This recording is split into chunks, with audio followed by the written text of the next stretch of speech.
Welcome to the Cash Flow Guys podcast.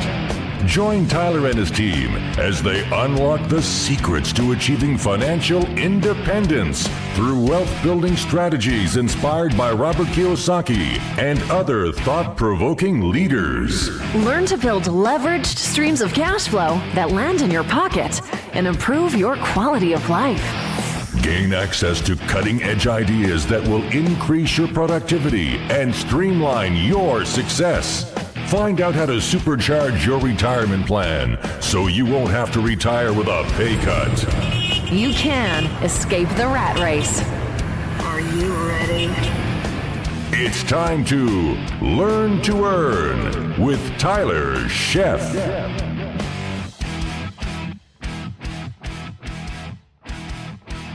Welcome to the Cash Flow Guys podcast. It's that time again. It is Friday morning, bright and early. This morning, I have a guest for you. You're going to be a little bit surprised by this one. Now, you hear me say sometimes when I'm talking to you folks, you know, this doesn't take a brain surgeon to figure this out. And actually today we have a brain surgeon on the air with us today. We've got real estate investor. That's the best part I love about this, and certified brain surgeon, Dr. Bach Joffrey, on the phone with us. Bach, are you there? Yeah, I'm here. How are you? Thank you very much for joining us on the show. Thank you. Now, I'm reading your little intro here, and you started as a resident back in 2008. Yeah. Well, I finished my residency in 2008. Finished it. Okay. So with it, a lot of people don't know. So I want to clarify this because I watch a lot of medical shows. And I'd say you go to college, you get your preliminary degrees, and then you go on to med school, right? Yeah. So by the time 2008 rolls around, how many years of school do you got behind you? Well, it's complicated. So, you know, 4 years. So I had 4 years of college, 4 years of medical school, and you're partially right. I did start out as a neurosurgery resident, and I did a couple of years of neurosurgery, and then finished out in head and neck surgery, which is basically everything outside of the brain and the head and neck. And then that training period after medical school was, for me, it was another 7 years. So it was, it's a long haul for sure. That's for sure. That's absolutely for sure. So you were around, obviously paying attention during the financial crisis. Yeah. I mean, for better or for worse, you know, I finished my training just as the financial crisis occurred. Right. So, you know, I had my first, I started out working for someone else. I didn't immediately go out on my own, at least for the first 9 months. And so when I was out, I started seeing a bunch of people around me having, you know, all these financial problems. And,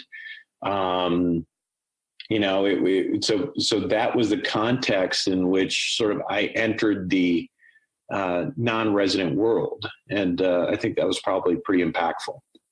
I'd say, I mean, usually 5 years in, most people I know that got out of medical school, I have doctors that are investors, and they're usually in some sort of financial crisis at that point, yet you're already financially independent. So how did that take place? What was the paradigm shift that kind of made you say you took a different path than a lot of your peers probably did? So yeah, I think a few things sort of came together right around 2008. Part of it was the the financial climate around us, looking at you know, how that affected some of the physicians who'd been saving for retirement and that sort of thing, and who all of a sudden had the rug pulled up beneath them, and trying to figure out, well, I followed everything I was supposed to do, like I did through, you know, college and medical school and residency, and then did everything right. How come this happened to me?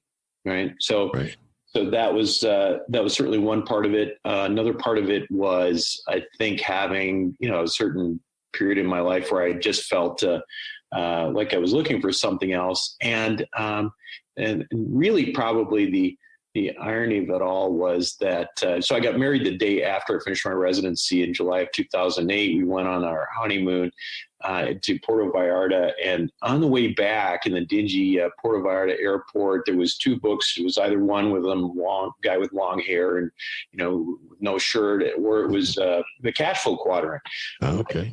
So I picked out Cash Flow Quadrant, which I didn't really have any particular interest. I didn't know who Robert Kiyosaki was, and I didn't know anything about what the contents of this book would be, but I read it. And for me, it's my purple book story. So I was lucky. I actually got to tell Robert Kiyosaki that story. Got a kick out of it. So that's awesome. Now, where'd you see Robert? So I saw Robert on the summit, the Real Estate Guys Summit at Sea. It was really funny because I seem to have this strange thing where I get hungry every time Robert Kiyosaki gets hungry. And so we would end up, randomly, I swear I wasn't stalking the guy, but I would go, break off to the big dining areas that they have in these things that they're going for 24 hours a day. And invariably, I would end up being there when he was there and ended up talking to him like 90 minutes at a time. It was odd, but it was a pretty cool experience. Nice. I got to ask you about that. So Summit at Sea, it's something I've wanted to go to. It conflicts with another seminar that I go to every year called PodFest. But this year, I don't think there's going to be a scheduling conflict, and I'm thinking I should go. And so is that something you highly recommend? Yeah, I would. I mean, Robert and Russ are good friends of mine, and they're really high character guys, and I think the event really reflects that. There's some really good people on there, and Robert Kiyosaki's there pretty much anytime he can be there. It's and that was one of the things he told me is it's one of the events that he tries to make every year, and that there's not very many events like that. So that says a lot right there. That's good to hear. I'm a big fan of their show, Robert and Russ, and I got to spend some time with them. I went to the Secrets of Successful Syndication in Dallas a few years ago. Yeah. And I've seen them spend some time with them when they were here in Orlando with Russ in Orlando, and then Robert a little later. And so those guys are great. Really, everything that they put out is just first rate quality. I mean, I'm not a big seminar guy, but when it comes to real estate guys, I make sure that I try to show up. So I'm definitely putting that on my list this year. One of the things the audience probably doesn't know that I did not do in your intro is that you actually wrote a book, 7 Secrets of Eternal Wealth. Yeah, I did. So this was a book that I kind of wish I had when I finished residency and all of a sudden was starting to look for all these answers. So, I read Cash Flow Quadrant, right? I read the Kiyosaki book. Right. And it's funny because that book resonated with me much more than Rich Dad Poor Dad. And I think in part because it was talking to me more. But what was interesting was that I think a lot of people get inspired by the Purple Book, right? That's the book of inspiration. And what I wanted was, okay, now how do I put this to action? Like, what's the next step? Right. Like, really give me more concrete steps. And so I wanted to write a book that gave a little bit more infrastructure to the concept of cash flow and, how to approach things. Because, at the end of the day, I know you guys are ultimately a real estate show, but I love real estate and I'm involved with real estate. I own lots of real estate, but I consider myself somewhat asset agnostic. I mean, if it's a real asset, I like it. If it cash flows, I like it, So that was one of the major differences. But so anyway, the book was really written for people who I think are looking for the next step. Okay, fine. I'm sort of sold that there's something else out there and that maybe I should be thinking about cash flow. Tell me more. And what are some of the other concepts that you got to be thinking about, and for me, that starts with cash flow and, understanding investments, investing in real things, and then, education in general. So I wanted to write that book, published it on Amazon, and it did pretty well on Amazon, and then just realized I just really wanted to make it open to everybody. So I put it for free on my website. You can just download it. It's a PDF at wealthformula.com. And so, yeah, that's basically the story there. Now, you in the book, you talk about, and the folks, a link to his website will be in the show notes, so you can go download a copy for yourself at wealthformula.com. You talk about the uber rich. They actually do have secrets that are accessible for high paid professionals if they know about them. And the key, you point out, you talk about the key is who you know. So that's really is a thing. It's who you know. There's no doubt about it in my mind. And that's one of the other things that I learned over time was that, listen, we all have this experience in our life at some point, I think, where we have like a consultant help us with something, and they're really expensive, right? Right. And you get done with the experience and you think, gosh, this wasn't that hard. And this is something I probably could have figured out and not paid all that money. Right. But in reality, a lot of times what happens is that what you're paying a consultant for is so that you can avoid making mistakes, right? You can avoid making the mistakes that other people make. And usually those things cost you more money. Right. And I'm not saying my group, my investor club and stuff like that is completely free. That I'm not saying it costs you anything, but the point I'm trying to make is that, you know, you can learn an awful lot from others' mistakes and make your own learning curve a lot shorter. Well, absolutely. And you talk a lot about high paid professionals buying stuff while the wealthy buy cash flow. Right. Can you touch on that a little bit? And I think that's an important point, no matter where your income level is, because unfortunately that seems to ring true in all income levels. Yeah. I mean, I think the issue there is that I think people who don't have a lot of money are not used to having money. So a lot of times most of the time they will increase their own personal overhead to match their increase in income. Right. Oh. And believe me, I'm not one of those people who likes talking about, skipping lattes and stuff. I don't like that. I believe in that. It's you don't get wealthy that way. But what I do advocate is, that whereas most people are thinking about, the first time they ever get money. Like, for example, let me give you an example. When I finished my residency, my chief year as a resident, my last year as a resident, I made, I think, $55,000 in the city of San Francisco. Wow, you were living in poverty level in San Francisco. Then my first year income was about $480,000 after that. So that's an enormous step up, right? Yeah. And so it's almost sort of like, hitting the lottery, and you see all these people going broke when they hit the lottery, right? Because they don't know what to do with it. Right. Yep. So you see that a lot with high paid professionals.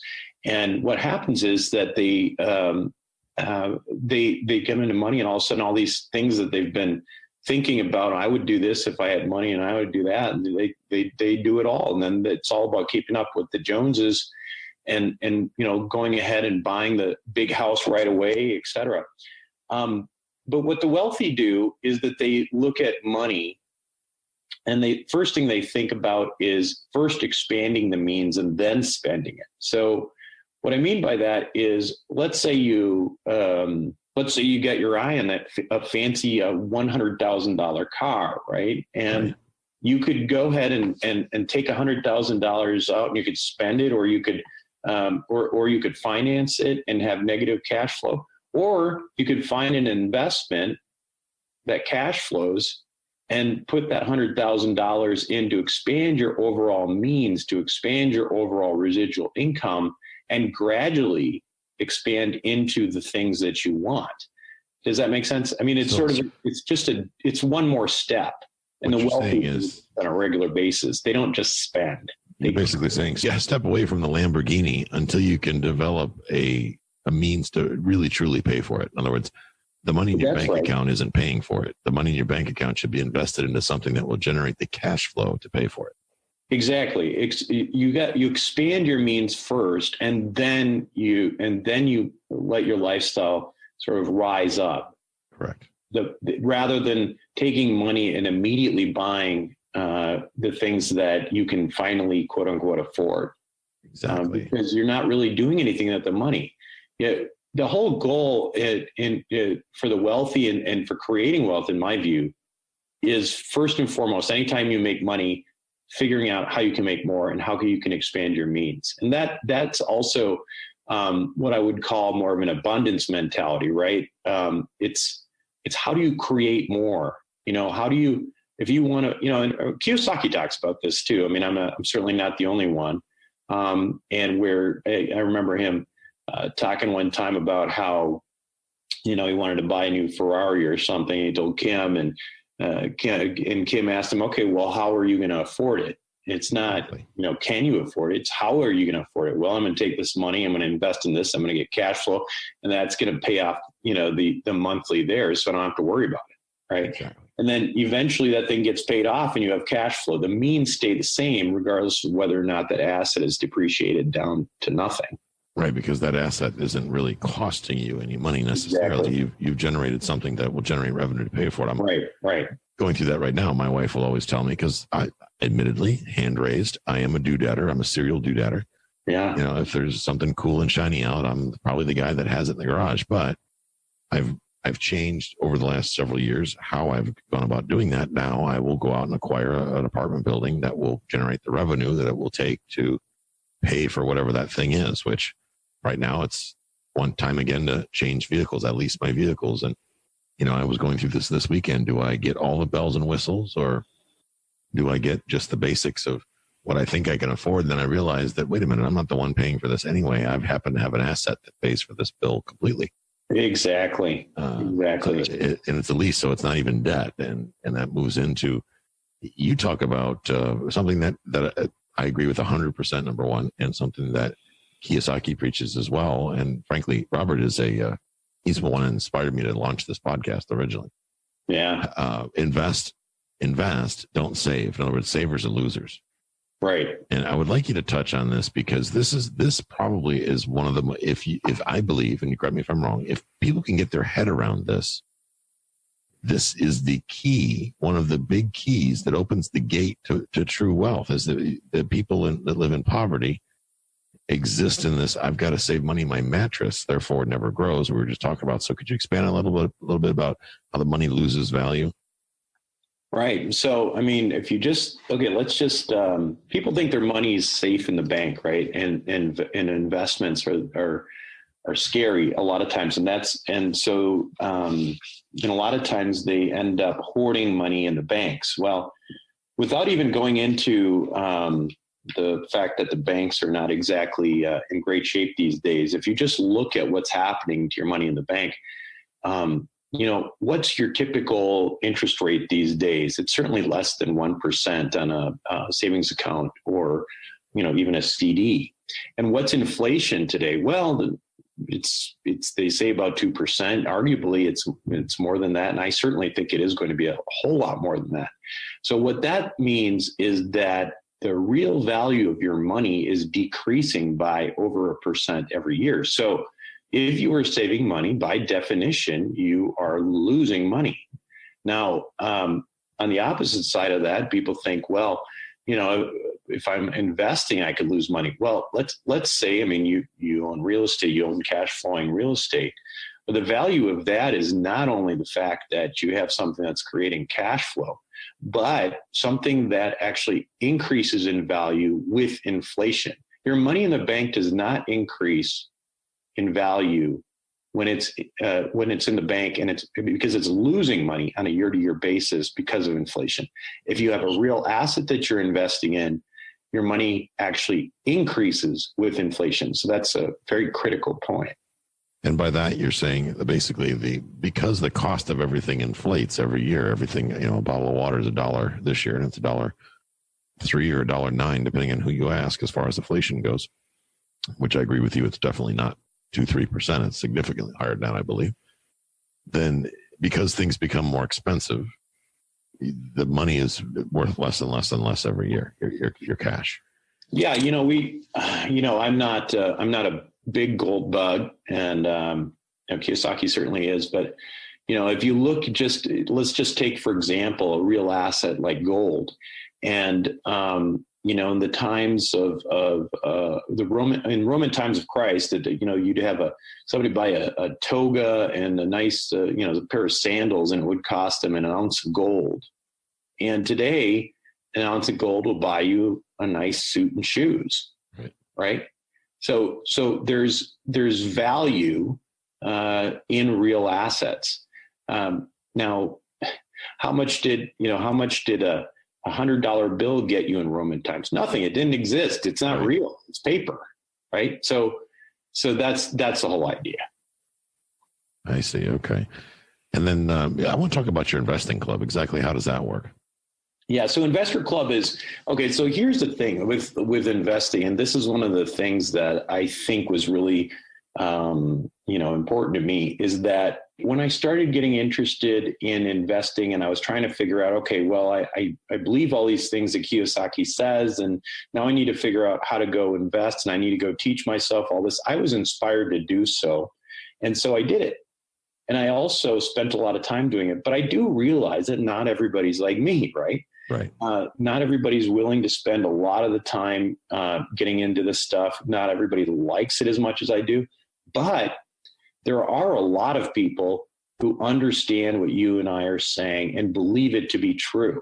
And so I kind of think of these people as sort of, passive income groupies, right? Like the people who listen to your show, they listen to my show, but if you look at their own portfolios, they're in stocks, bonds, and mutual funds. And why is that? Because it's not easy to go from, not having any real estate, not knowing what you're doing, or not having anything outside of the traditional portfolio, and going out there and doing it. So what Investor Club is it's for accredited investors.